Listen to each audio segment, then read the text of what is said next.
Hello and welcome to the latest Liverpool Echo Blood Red podcast. I'm Matt Addison with Ian Doyle, Theo Squires and David Lynch, all with me for today's show. After Liverpool performed dismally at Old Trafford on Monday night, we'll be digging into exactly what went wrong and what must come next, with injuries just the start of the issues for Jurgen Klopp and his players to solve at the moment. Plenty for us to get stuck into on this show, plenty for Liverpool to work on ahead of hosting Bournemouth at Anfield next weekend. And Doyley, I'll come to you first. You were obviously at the game last night. We didn't quite know what to expect in terms of the protests and the atmosphere around Old Trafford, but I suppose the one thing we probably should have expected was that Manchester United would try and sort of show a response really on their performance the week previously, and Liverpool just didn't match the intensity and, dare I say, the desire as well. It just was not a good night all round for Liverpool. No, United did a lot of running around at the start, which is what helped them. Liverpool, for some reason, seemed a bit nervous. Liverpool looked very much a team who had planned for this game for a week, and then the day before the game had to change things totally again because somebody else got injured.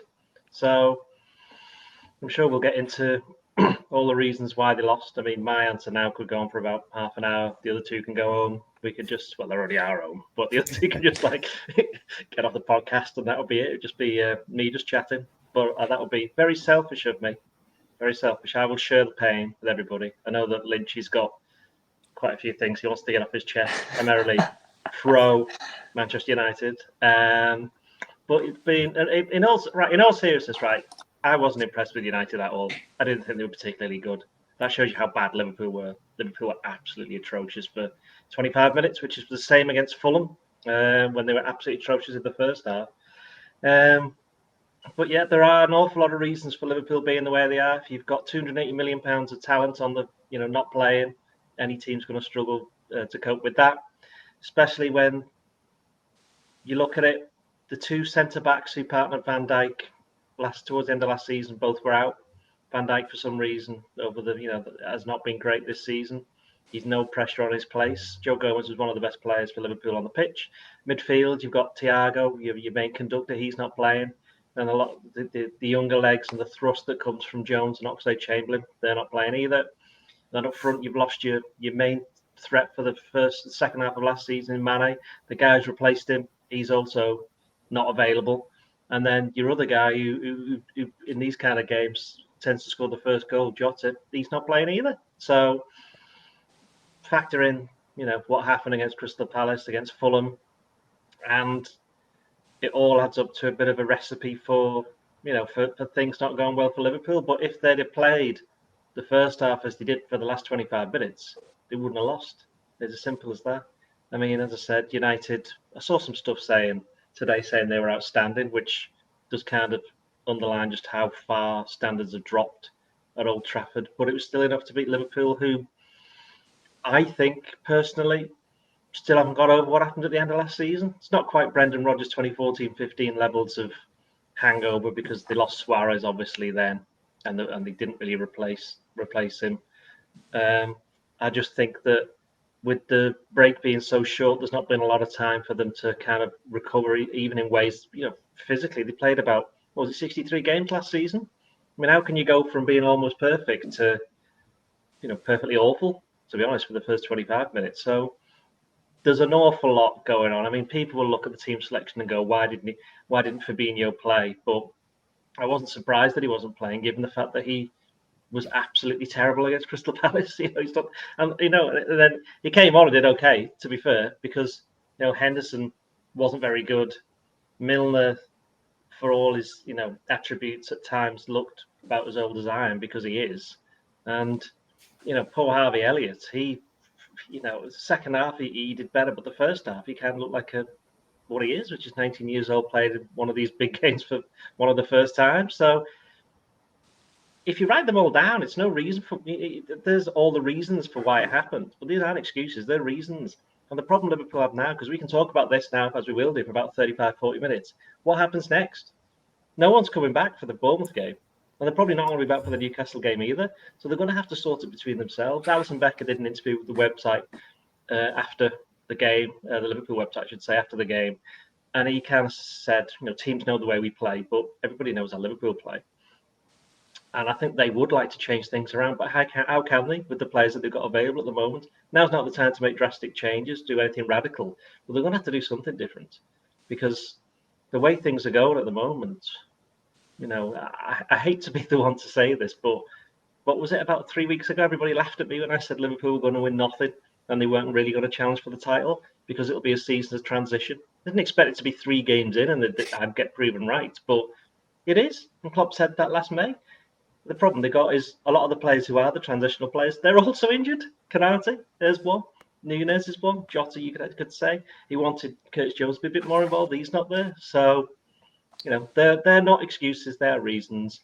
The only thing there is no excuse for is the way Liverpool started the game, because they should have known what was coming, because they played at Old Trafford enough times and they know what to expect, especially with United fans being, as football fans are, all football fans are massive hypocrites. The minute that things were starting to go okay for them, where was this protest? Not to be seen.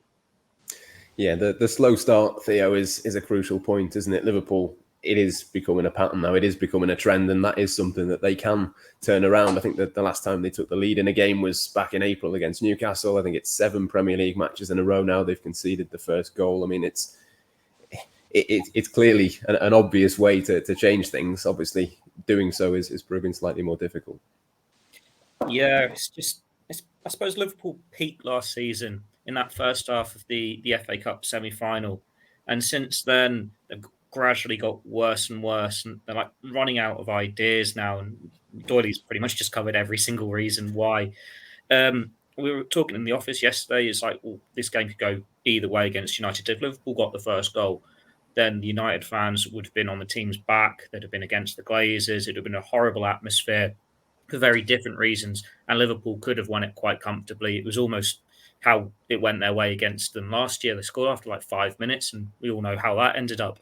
But then United started well. The fans created a brilliant atmosphere for them. They were obviously going to respond to that after the Brentford loss. I think Ten Hag, he did get his tactics right by not starting Ronaldo, not starting Maguire. Having those players that can actually run makes a bit of a difference. Liverpool, this high lines looked a bit vulnerable at times, and they were taking advantage of that. And it all just came together with Liverpool started slowly yet again. It's very simple to say all they need to do is find a way to stop starting slowly. But some of their players, they've got so many players, not just injured, but out of form as well. And it's the big players that you normally rely on. It's like Trent's not looked himself for a while. Virgil van Dijk's not looked himself for a while. So when they start putting in big performances again, then the defence is going to look more solid. And then the midfield maybe can actually play as a midfield.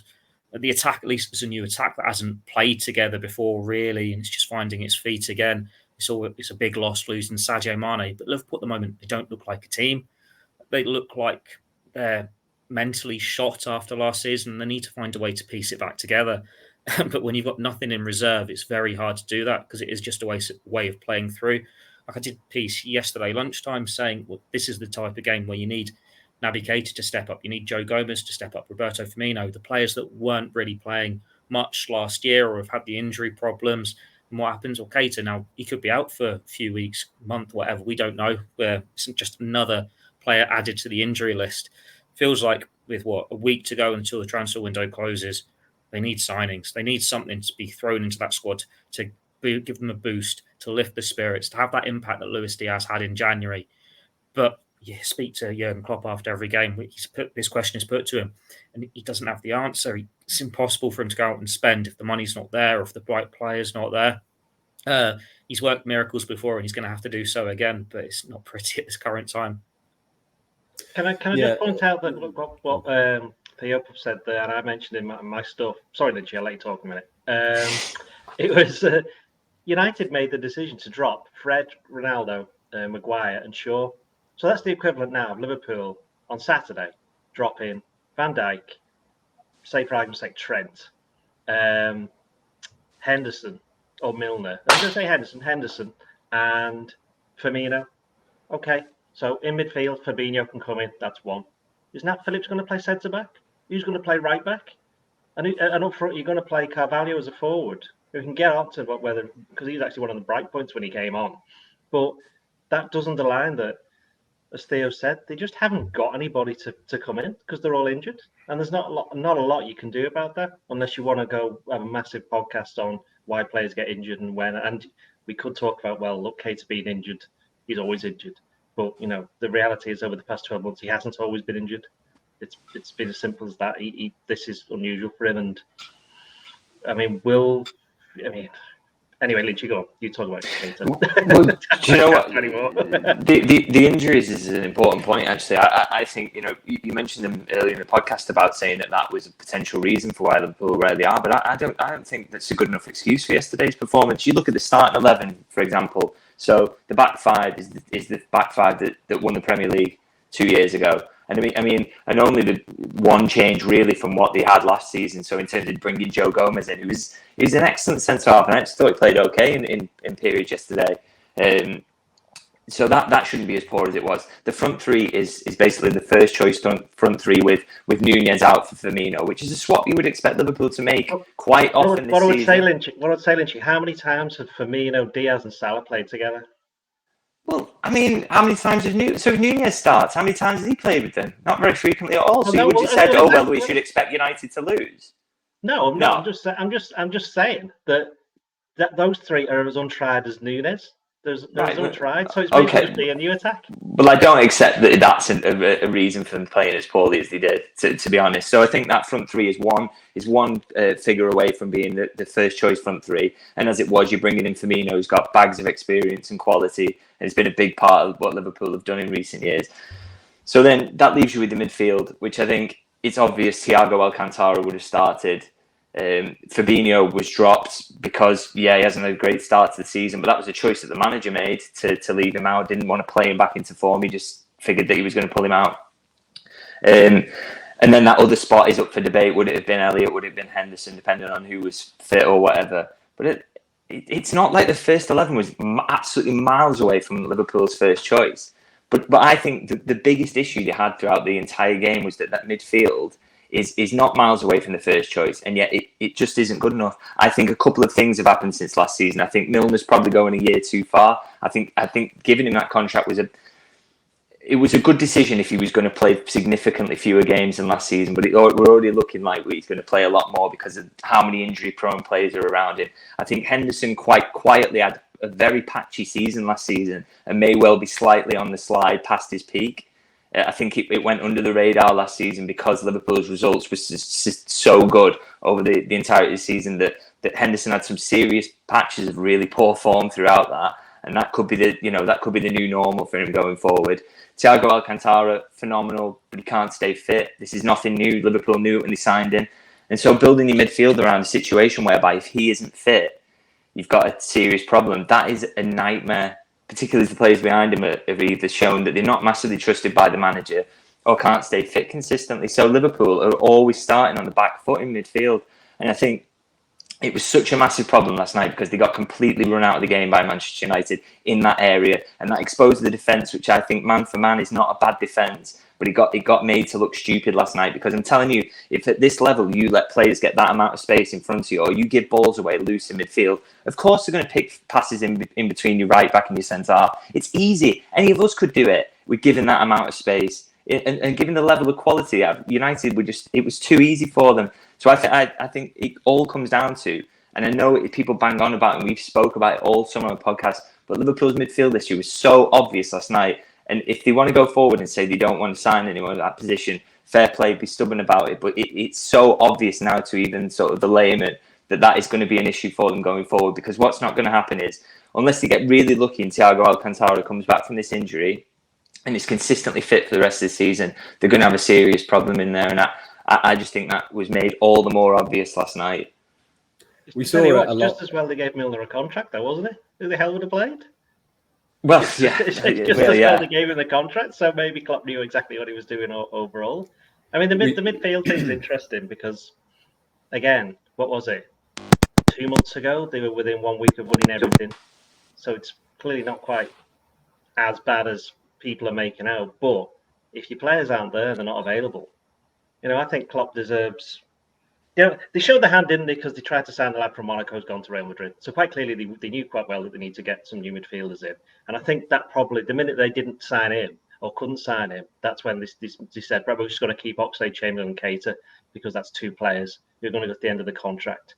And they've been trying to give Keita a new contract. Whether or not that comes off now that, we don't know how bad his injury is, I don't know, but that's backfired because the pair of them have got injured. And he kind of really expected both of them to go. And even though you'd say Keita, again, Keita, he hadn't had an injury since last October, I think it was, a serious injury. So is part of... And Oxlade-Chamberlain, obviously, he's had two or three. He obviously had the cruciate ligaments, and he had a knee at the start of the 2020 season. When they won the league, he was available for practically every game. So this is why Klopp thought, maybe we can just stick along with these, and then Curtis Jones. But he doesn't like either. He doesn't trust either of them, though. So Alex Oxlade-Chamberlain was fit for the majority of the run last season, and he didn't get a sniff. But it depends what you call trust. You're right about Oxlade-Chamberlain. But then Keita played loads of games toward the end of the season. He played very well in the cup semi-final, Theo mentioned earlier. So he didn't start that many games, Keita, last season. Only 14. Only 14 in the league. He started 2 of the 3 cup finals. Admittedly, one was because Thiago pulled out injured. And he started the cup semi-final, and he started the second leg of the Champions League semi-final. They're quite big games. I mean, he's definitely not first choice. That was 100% was Klopp making use of his squad to avoid injuries elsewhere. He doesn't think Naby Keita. Can't do that because everybody's injured. But is that not sort of part of it? For me, the two things link together. Part of the reason why they didn't get so many injuries last season was because they had more options and they were able to move them around. And obviously now with the 5 subs, if you've got more players available, if you've got someone else who's reliable to put into that mix, maybe then you see a better Henderson. Maybe you don't see Keita injured as much. Maybe Thiago doesn't get played as much, so he doesn't get injured as much. Are the two things not sort of linked together with each other? It can't be a coincidence that last season everyone stayed fit and they were able to kind of rotate and do that. I know there's an element of chance in that, but there's also an element of kind of knowing that at some point Thiago was going to get injured. At some point Oxlade-Chamberlain was going to get injured. It's surely those two things are linked together, aren't they? Yes, with 3 games in. Yeah, that's it. Exactly. It's one where Oxlade-Chamberlain was injured early in pre-season. Keita's not even played in the Premier League yet. Thiago was injured in the first Premier League game of the season. You're right. When they had all the options available for the second half of last season, they could rotate, they could protect the players. Liverpool went on this insane run of form where they nearly won everything. But we were surprised when that happened because it has never happened before in Klopp's reign. Players have always had injuries, and the players that are injured now are the ones that have historically always had the injuries. It's going to cause debate again with Naby Keita. With him in the final year of his contract, you just say Liverpool needed him to step up and stay injury fit, but it is something he cannot do. Is this the end of the line for him now? It's you can't rely on him. But I think it was it Mo Stewart who's done a piece at the .com. It's Naby Keita is the only midfielder who's in the peak of, or should be in the peak of his powers at the moment, and that highlights that problem there. But then Fabinho's had injury problems, Henderson's had injury problems, Milner getting older's had injury problems. How much worse could it be if these 3 fall to form now and have the setbacks? Firmino, he's never had injuries until last season, really, at Liverpool. And it all comes together. They need players to stay fit. And it's when it rains, it pours. Historically, Liverpool were okay with the centre-back options when all of them got injured. Matip was a bit dodgy, but they didn't expect Van Dijk to have an ACL and then Gomez to do his knee so seriously. And it all just went wrong at the same time. We're 3 games in now, and it's when is it going to stop? When are they actually going to have a team together? But then you look at the players that are injured. How many of them are really going to make a massive difference at this point when they come back? Thiago's world class. Jota can score goals. Nunes, he's settling in. The others are the fringe players. You're needing them to show a bit more.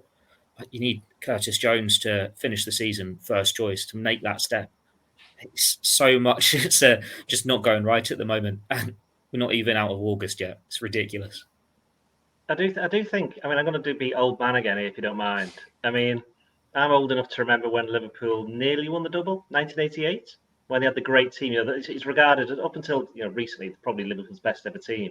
The following season, at the start of the season, loads of players got injured and they were absolutely terrible. They were just losing games all over the place. They would never have lost 6 months earlier. And that is, if there's one team that loves rhythm, it's this Liverpool team. As Theo said before, part of the problem is the players who he's now relying on, Klopp. the form, who the better players are just out of form. Van Dijk, who is he now? I don't know. Is that knee injury catching up with him, having played so many games last season? I don't know. What's up with Trent?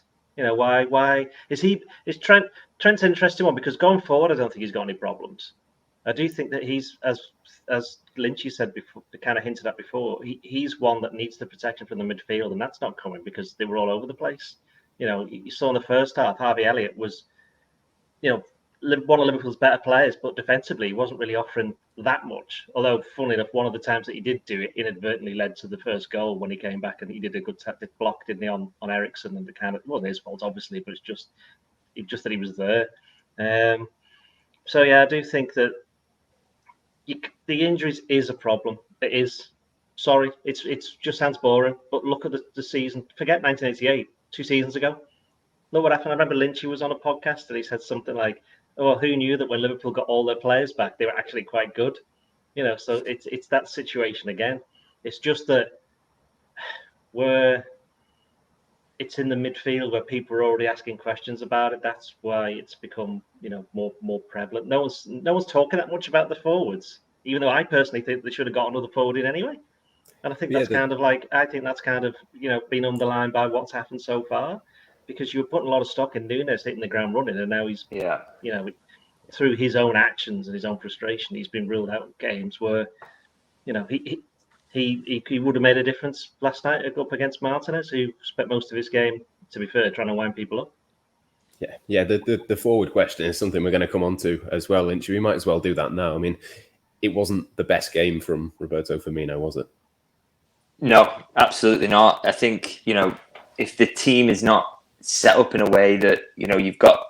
He was so good in that false nine role, wasn't he, over the years, in terms of that Sadio Mane and Mo Salah were in behind constantly. And his whole job was to link up play in that deeper position and to create space for them to run into. And for whatever reason, it doesn't seem to be sort of working like that at the moment. I don't feel like you've seen Diaz hit that space in between fullback and centre half quite as frequently as Mane did. Maybe that's what he's like as a player. Maybe that's what he's being asked to do. He's a bit more of a ball carrier maybe than a last line, running in behind. But even Salah doesn't seem to be quite getting in that position as frequently as he used to. So yesterday that manifested itself in Firmino just looking completely lost. And I think that it's interesting saying about the forward line, actually, about needing another forward, is that Liverpool do sort of look light in that position now, don't they? Because as you say, if Núñez doesn't hit the ground running, which he hasn't, he's now suspended, Jota's out injured. Where are your alternative sort of goal options off the bench? Fabio Carvalho, you're asking a lot of him to come into the forward line and be Takumi Minamino and Divock Origi at the same time and make up for that. You haven't got those coming off the bench now, and they were guaranteed goals or a chance of goals. And it all adds up to me, along with what I said about the midfield in terms of a couple of players being a little bit further down the line and the injury problems manifesting themselves again.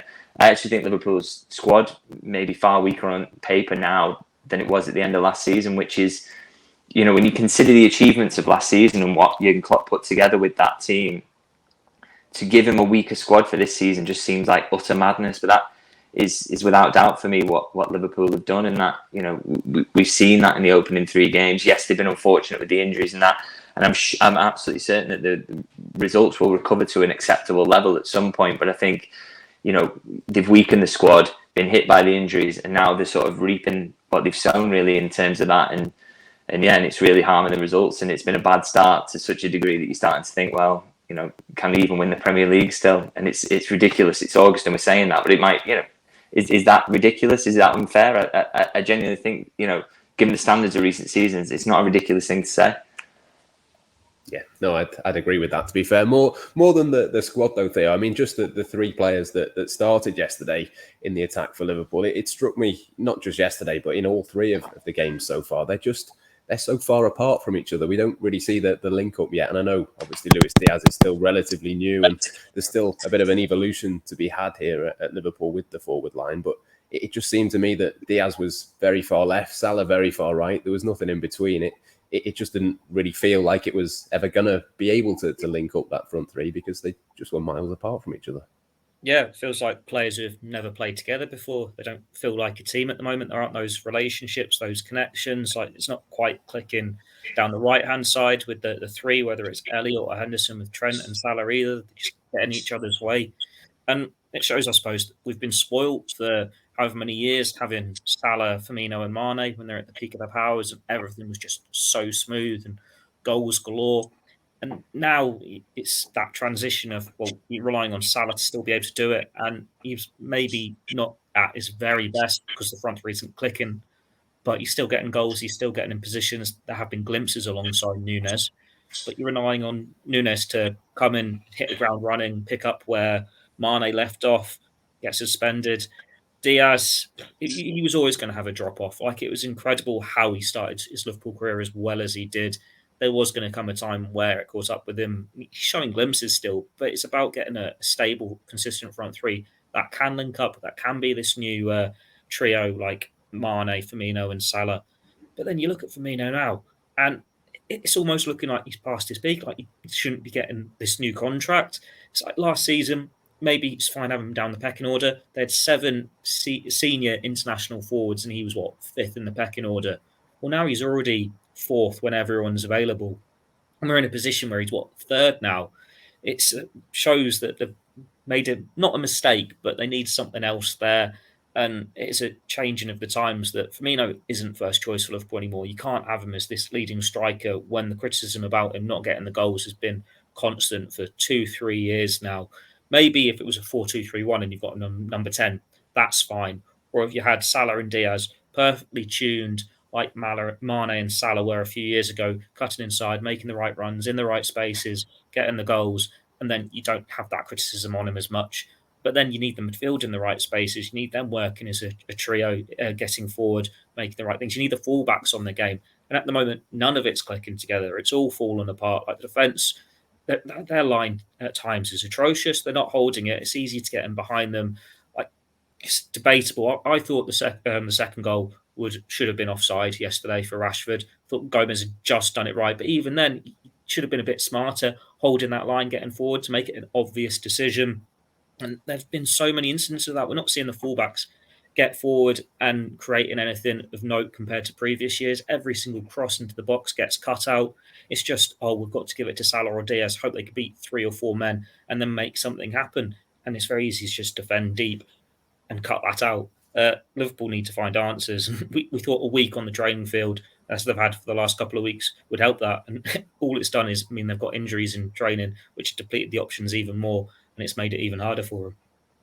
In terms of the sort of attacking depth, Doyle, I'm sure Liverpool would sort of point to young players that they've got coming through. You'd look at Cade Gordon as one. He's injured.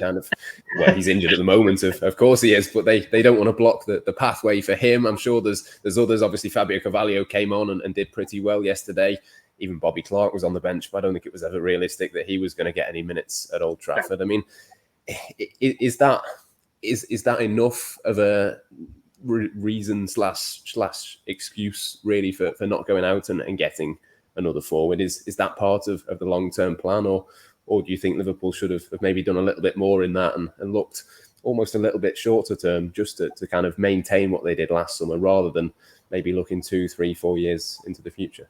Okay, right, let's just deal with the actual numbers. Let's get this down to maths. Diaz was meant to come in the summer, so he came early. Right, so there's 1. And they signed Nunes to replace Mane. That's 2. And they actually obviously quite like Cade Gordon. Although this season, I think they think Fabio Carvalho can be an option up front. So that's 3. So there's your 3. And if you look at the actual priorities of around the rest of the team, I've forgotten who else they bought. Well, Carvalho was one, obviously, yes. So they could argue that they bought 2 forwards or attack-minded players. Certainly one striker. That's kind of a player that they actually needed in Nunes. Then they got a right back, which is, he will hopefully provide some kind of competition for Trent. But guess what? He's injured. So, yeah. So it keeps on coming back to that. I mean, I personally think that if you look at it depends what they want this season. It depends what Liverpool want and what they think is realistically right, or what they've got further down the line. Because they obviously got Elliot, and it took him 2 seasons to get into the team. And he would have played loads more last season had he not got injured, because he was in there at the start and doing well. And as we've seen this season, he's now starting at Old Trafford. He's playing other games. Carvalho will end up playing quite a few games by the end of the season, probably more than they expected because of the injury situation. And I wouldn't be surprised if he started against Bournemouth, for example. So there's that. But yeah, I mean, again, okay, what's that? We've got 29 minutes and nearly 30 minutes into this podcast. And we're now going to mention FSG and their funds for transfers. Now, we don't know how much Jurgen Klopp's got available to spend. But I'm pretty sure if he had enough, he'd go out and buy a striker and he'd buy a midfielder right now. He'd just go and do it. Doesn't work like that. Liverpool haven't got the funds of some of the other clubs. And there's obviously difficulty signing players. What is it, 23rd of August? So there's just over a week to go. And when Liverpool sign people late, it's very rare that they do that under Klopp. They did it with Oxlade-Chamberlain. That was different because I think Arsenal just realised at the last minute he's going to leave. So let's just get rid of him. And Liverpool want to spend the money. The other two, Ben Davies and Kabak, that didn't really go to plan. And I do, there is that worry that they're going to end up having to get somebody in, one or possibly two. I'm going to say one before someone misquotes me. One midfielder purely because they just need numbers. It's as simple as that. But will it be somebody that they would have wanted to have signed for 3 or 4 years? I don't know. We don't know what's going to happen. But I would be now very incredibly surprised if Liverpool don't take, especially if Kate is out for a significant amount of time. That's basically the that's the rider on this, because I think we kind of fear he might be reading between the lines for what Klopp was saying.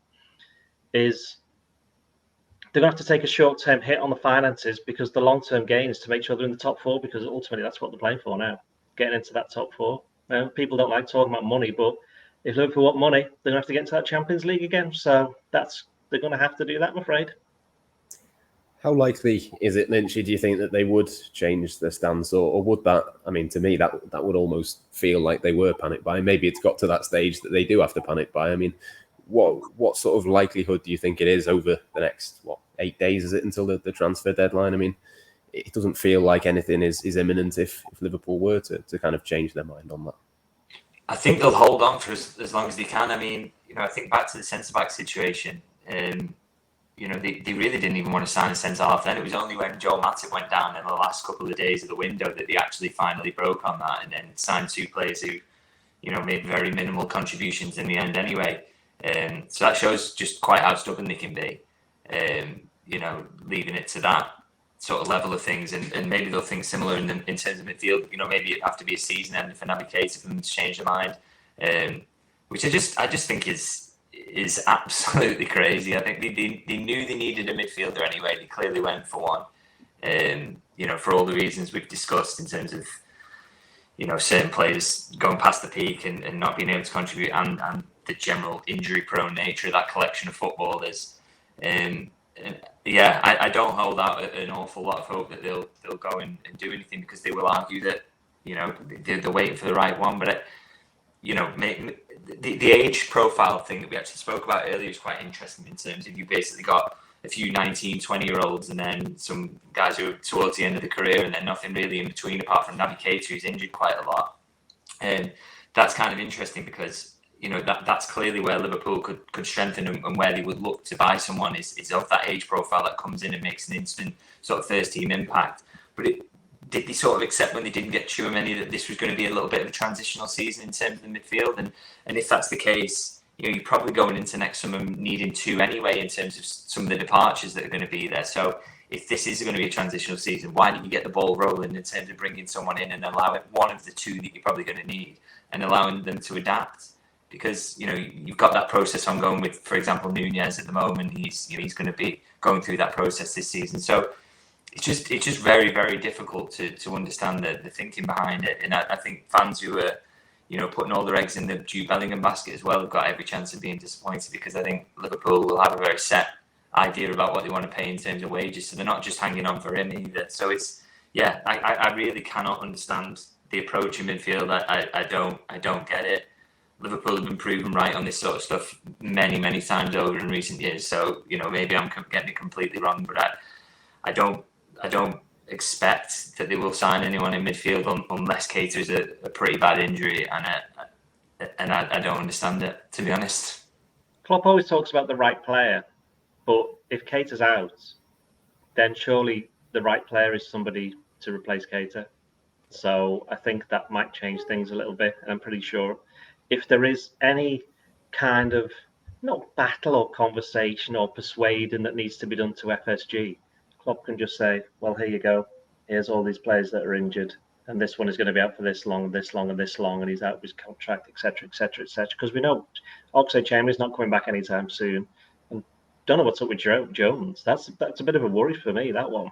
He mentioned stress stuff, and he's not being very specific on it, but for someone who's still a young player to have that kind of thing, again, put my old head on. I go back to someone like Rob Jones, and he always went, it could be something completely different, but that's just my own concern on that. So yeah, I do think if the right player is not at a time when they've hardly got any midfield options, and it's the other thing as well, it's not fair on the likes of James Milner. He would not have thought he'd be playing these many big games so early in the season. With the 5 substitutions, that's probably why he signed his contract, because he thought, well, I'm going to get loads of games, but I'm going to get half an hour here. And that would be the same for some of the other younger ones as well, like Carvalho and people like that. But now that more is being asked of them straight away. And the other thing, which I saw straight away, and people, for some reason, just totally ignored it. Liverpool's fixture list at the start is not easy with all these away games. It's just Chelsea the next away, Everton the next away game, and then Chelsea after that. Having already played Man United. That's 3 of the hardest games all season that they'll play. So they could have done with, I don't know, a few easier games, for example. Well, having said that, they couldn't win at Fulham. And even Fulham was a tough game, going to them on the opening day of the season. If you're playing Fulham when you were meant to be playing Chelsea in a couple of weeks, it would be a completely different game. So that's not, you've got to play everybody twice. I hate people who complain about the fixture list, but it's just the way that the games where they've fallen for Liverpool, the injuries have come at the wrong time as well for that. So I do feel a little bit sorry for some of the players because more is being expected of them. They're being criticised. They're just trying to do the jobs that they weren't probably expected to be doing at this point in the season. I mean, as well as injuries, Theo, there's obviously 3 players in midfield out of contract next summer. Lynchy mentions there the fact that they might need 2 next summer. I mean, if they're waiting for the right player and the perfect player isn't available this summer, if you're then having to go and get 2 of the perfect player next summer, even that just makes it more difficult for yourselves, doesn't it? Yeah, it does. There are a few decent players coming to the end of the contracts that they could be looking at next year, but all the attention is going to be on Jude Bellingham. But we're talking about they need some players that are at the peak of their powers now.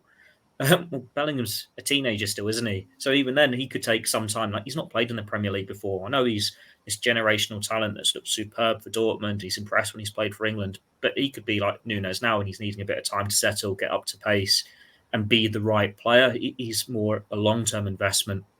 But even then, Real Madrid could just get him now to replace Casemiro. We know they'll have the funds. That's how they've got Tchouaméni this year. It's all about Bellingham needs to make that decision. If Bellingham wants to go to Liverpool, I think there's the confidence there that Liverpool will find a way to get it done.